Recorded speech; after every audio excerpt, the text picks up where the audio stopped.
Relationship versus સિચ્યુએશનશિપ આખું જોજો, મજા આવશે. સિચ્યુએશનશિપ અહીંયા માત્ર વાઇબ લેવાની વાત છે, કોઈ પણ પ્રકારનું કમિટમેન્ટ નથી. અને અહીંયા ઇટ લાસ્ટ ફોર એવર. પેલું સોલમેટ ટાઈપ ના કહી શકાય, એ પોતે. અહીંયા તો ભાઈ બધુંય સિઝનલ છે. બોલો શું કરશો? રિલેશનશિપ તમે બંને એગ્રી છો સેમ ડેસ્ટિનેશન સાથે, અને જીપીએસ વાળી ચકાચક ગાડી છે. અને અહીંયા ફંગોડાવાની વાત છે, જીપીએસ નથી, રોમિંગ કરવાની વાત છે. અહીંયા તો ભાઈ છડે ચોક તમને સ્વીકાર કરવાની વાત છે. પૂરી મેઇન કેરેક્ટર એનર્જીથી ભરપૂર છે.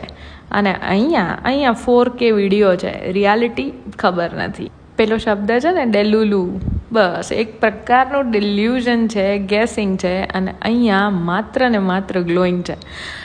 જસ્ટ ફન વિડીયો હતો આ. છાશ અને કેરીનો રસ બે બહુ ભાવે છે, પણ એક વસ્તુ સિઝનલ છે ને, તો મગજમાં એવું આઈડિયા આવે કે ચલો આવું કંઈક બનાવીએ. તમે લોકો મને કહેજો કે આ સિચ્યુએશનશિપ અને રિલેશનશિપ વચ્ચેના ડિફરન્સીસ સાથે તમે એગ્રી છો કે નહીં. જેનઝીઝ ખાસ કમેન્ટ કરજો, અને 90s કિડ શેર કરવાનું ના ભૂલતા. મળીએ આપણે નવા વિડીયોમાં.